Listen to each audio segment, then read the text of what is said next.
வணக்கம் நண்பர்களே. நமக்கு எப்போதுமே ஒரு கெட்ட பழக்கம் வாழ்க்கையில் இருந்து கொண்டே இருக்கிறது. என்னவென்றால், நாம் நினைப்பதை மட்டும் அடைய முடிவதே இல்லை. இது எதற்காக இப்படி நடக்கிறது என்று பார்த்தால், நமது மனதின் பழக்கம். அந்த குவாண்டம் ஆற்றல்கள் நம்மை சுற்றி கொண்டே இருக்கின்றன.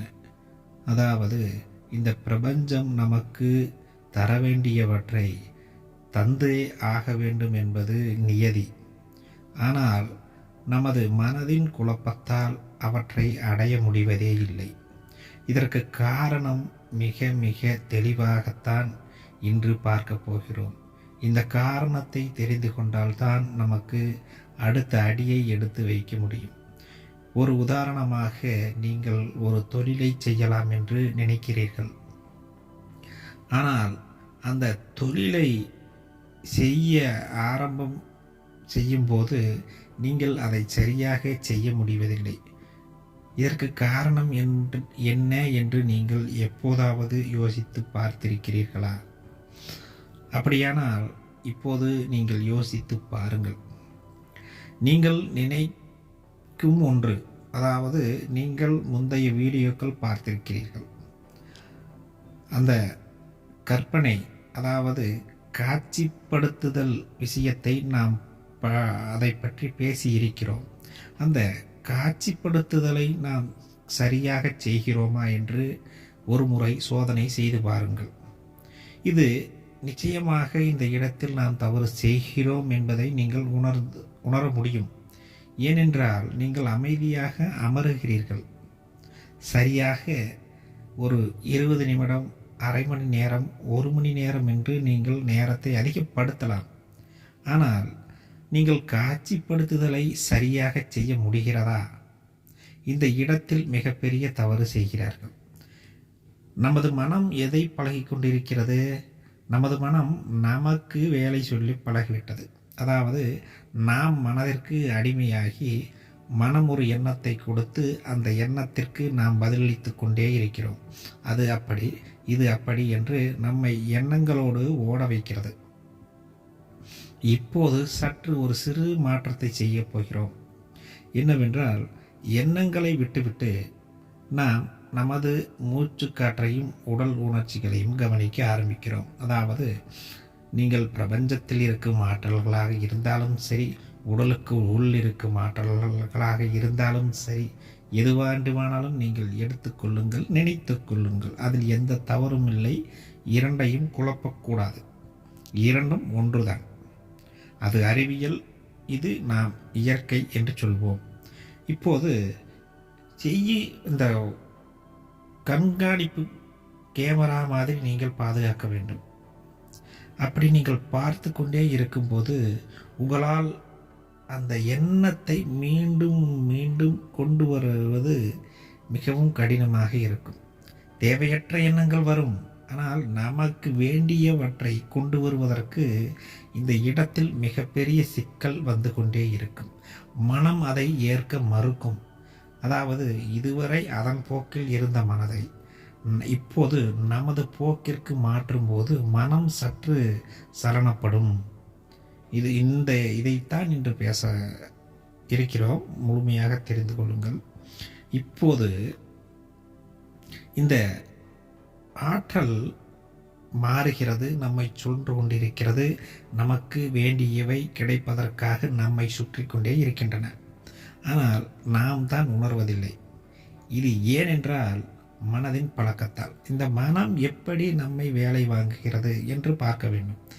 வெறுமனே ஒரு செயல்களால் மட்டுமல்லாமல் நமது நேரத்தையும் நமது உழைப்பையும் அனைத்தையும் சுரண்டுவது இதுதான்.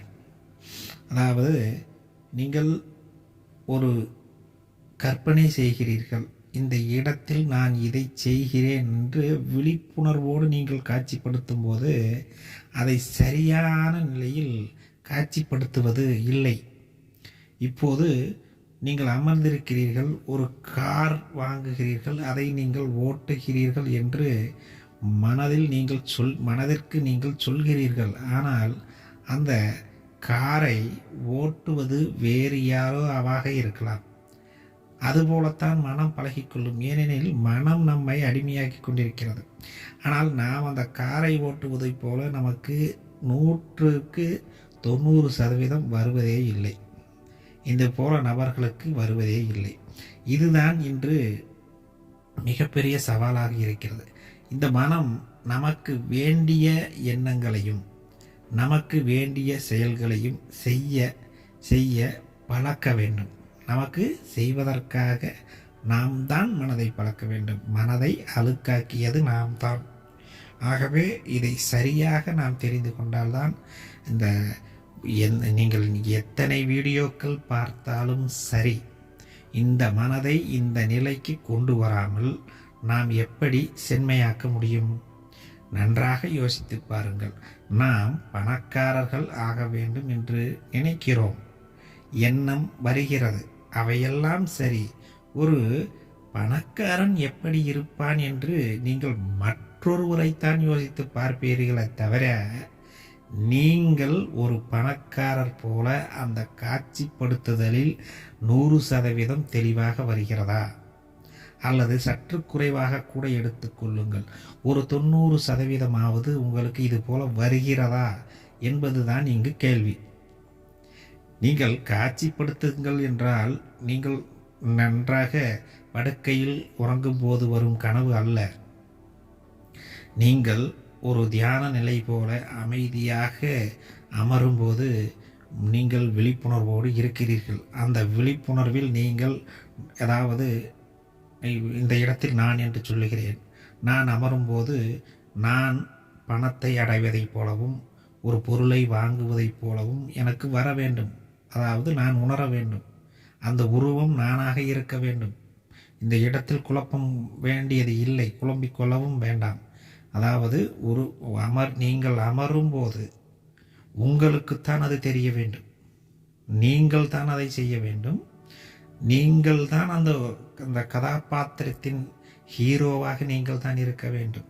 அதாவது மற்றொருவர் செய்வதைப் போலத்தான் நமக்கு வரும் அதிகபட்சமாக. ஏனெனில் மனம் அதையே பழகி கொண்டு விட்டது. அதாவது மற்றவர்கள், வெளி உலகம், இதைத்தான் மனம் பழகி கொண்டே இருக்கிறது. நாம் சாதாரணமாக நீங்கள் பல வீடியோக்கள் பார்த்திருப்பீர்கள். இந்த விசுவலேஷன் செய்யுங்கள், இந்த பயிற்சியை செய்யுங்கள், அந்த பயிற்சியை செய்யுங்கள் என்று. ஆனால் நமது மனம் இதை தெரிந்து கொள்ளாமல் நாம் எப்படி செய்ய முடியும்? விசுவலேஷன் என்பது ஒரு சாதாரணமாக நாம் கருதுகிறோம். இந்த ஒரு இடத்திற்கு செல்வதைப் போல இவைகளெல்லாம் நம் கற்பனையில் வரும். ஆனால் நிஜ வாழ்க்கையில் அதை எப்படி அப்ளை செய்வது என்பதைத்தான் நாம் இன்று பார்க்க போகிறோம். இப்போது நிஜ வாழ்க்கையில் நாம் எப்படி செய்கிறோம், என்ன செய்கிறோமோ அதை அப்படியே மெதுவாக காட்சிப்படுத்துங்கள். காட்சிப்படுத்துவது நீங்கள் அந்த இடத்தில் இருக்க வேண்டும். உங்களுடைய முழு உருவத்தையும் உங்களால் பார்க்க முடிகிறதா? சிறிது சிறிதாக முயற்சி செய்யுங்கள். உடனே வருவதற்கு சற்று கடினமாகத்தான் இருக்கும்.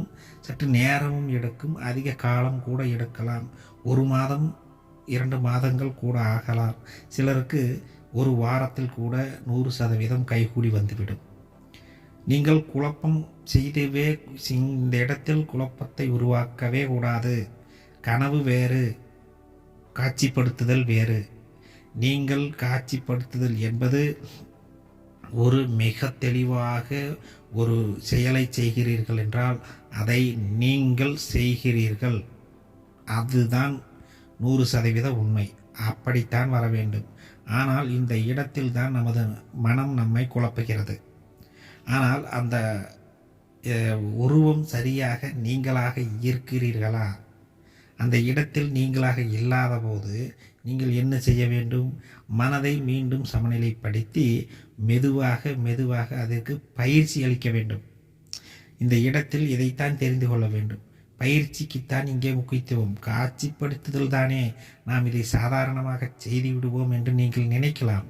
ஆனால் அந்த காட்சிப்படுத்துதலுக்குள் இவ்வளவு விஷயம் இருக்கிறது என்று எந்த பதிவிலும் நீங்கள் பார்த்திருக்க மாட்டீர்கள். நீங்கள் சாதாரணமாக ஒருவர் படுத்துக்கொண்டு கற்பனையில் மிதந்து கொண்டு இருப்பார். நான் அந்த கார் வாங்குகிறேன், நான் அப்படி செய்கிறேன், இப்படி செய்கிறேன் என்று. ஆனால் நிஜ வாழ்க்கையில் அது நடக்குமா? அப்படி நீங்கள் போகக்கூடாது. இந்த காலத்தில், இந்த வாழ்க்கையில், இந்த பொருளாதார சூழ்நிலையில் உங்களுக்கு என்ன வேண்டும், நீங்கள் என்ன அடையப் போகிறீர்கள், அதை நீங்கள் குறிக்கோளாக வைத்து நீங்கள் அமரும்போது சரியான அந்த 1000 ரூபாய் வருகிறது என்றால் அந்த 1000 ரூபாய் சரியாக உங்களுக்கு தெரிய வேண்டும் என்றால் உங்கள் மனதிற்கு முதலில் அந்த பணத்தை பார்த்து பார்த்து பழக்க வேண்டும். அதாவது உருவத்தையே நீங்கள் பார்க்கவில்லை என்றால் அந்த உருவம் எப்படி உங்களுக்கு சரியாக வரும்? ஒரு 1000 ரூபாயை பார்க்காதவர் யாரும் இருக்க முடியாது. ஆனாலும் அதை நாம் சாதாரணமாக காட்சிப்படுத்தலில் செய்யும்போது அது நடக்காது. இங்குதான் நிறைய தவறுகள் நடக்கின்றன.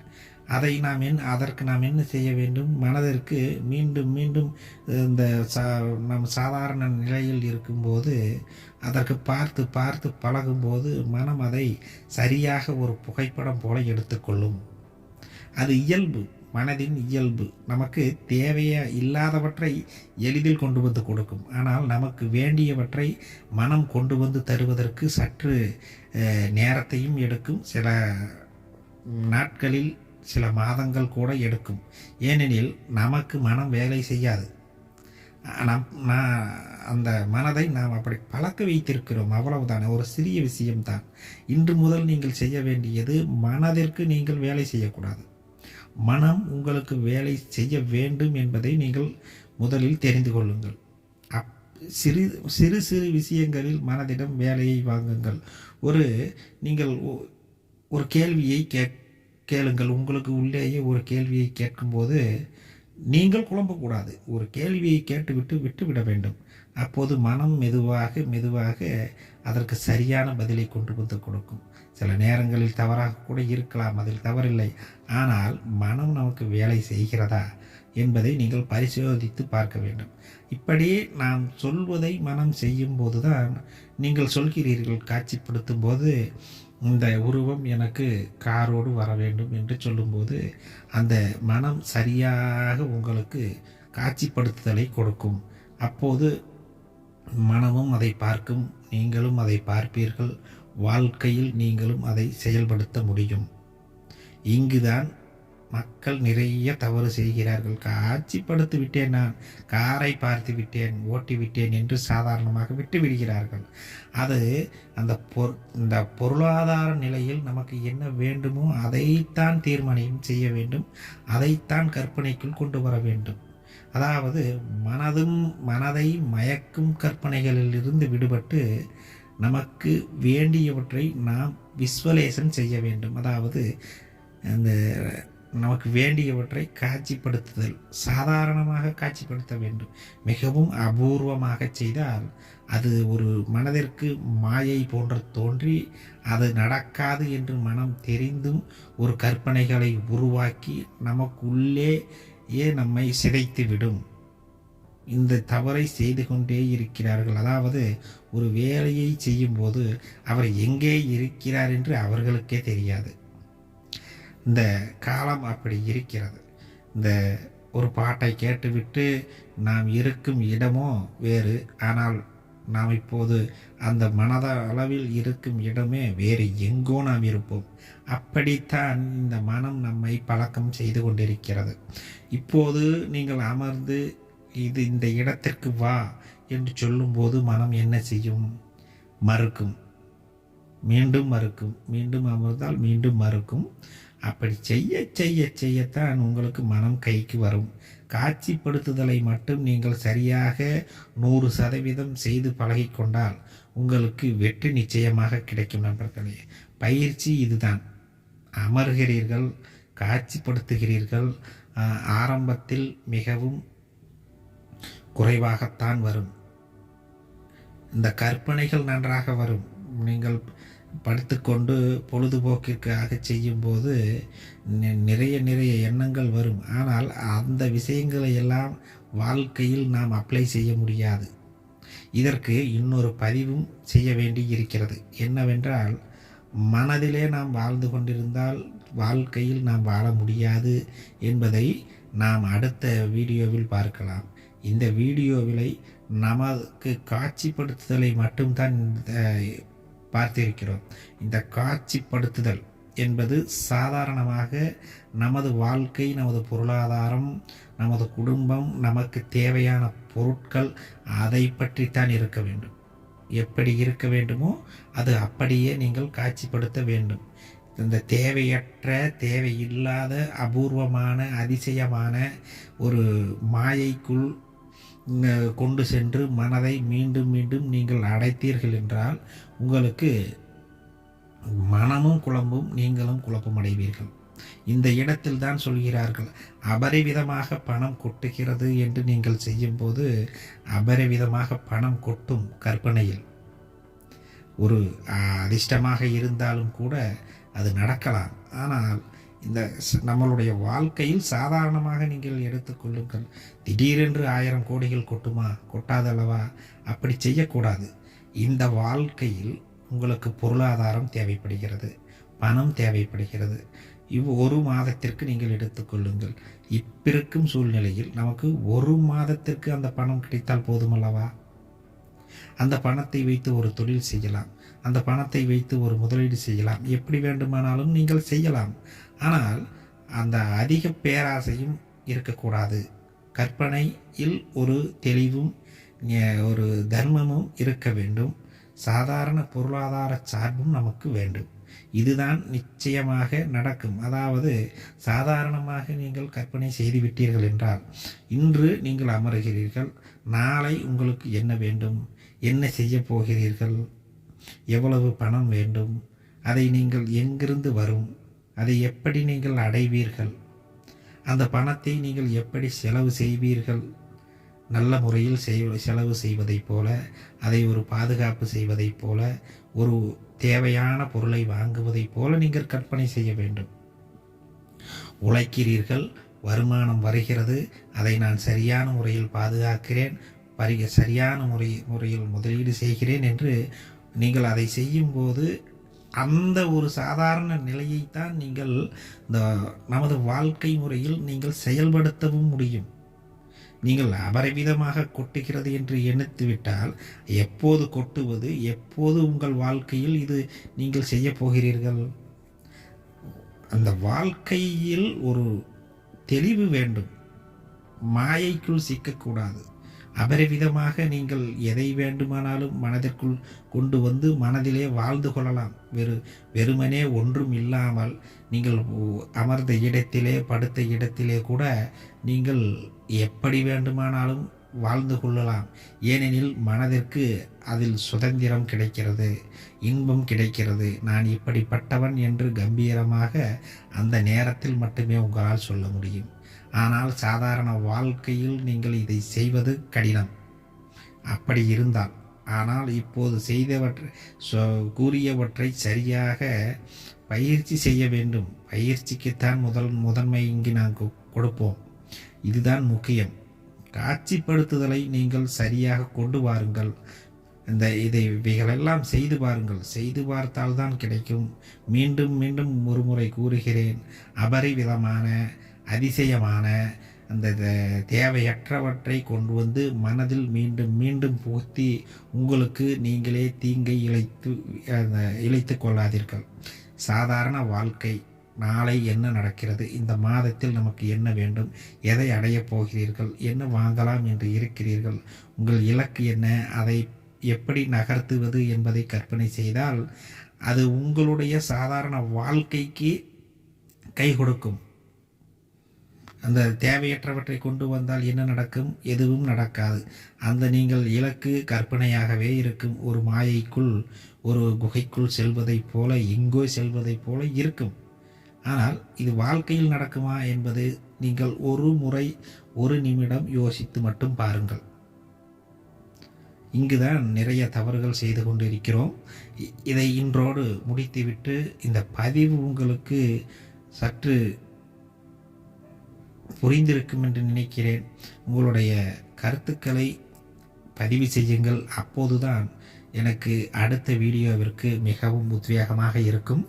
ஏதேனும் தவறுகள் இருந்தால் சுட்டிக்காட்டுங்கள். நாம் அடுத்த பதிவில் சரி செய்து கொள்கிறேன். நன்றி, வணக்கம்.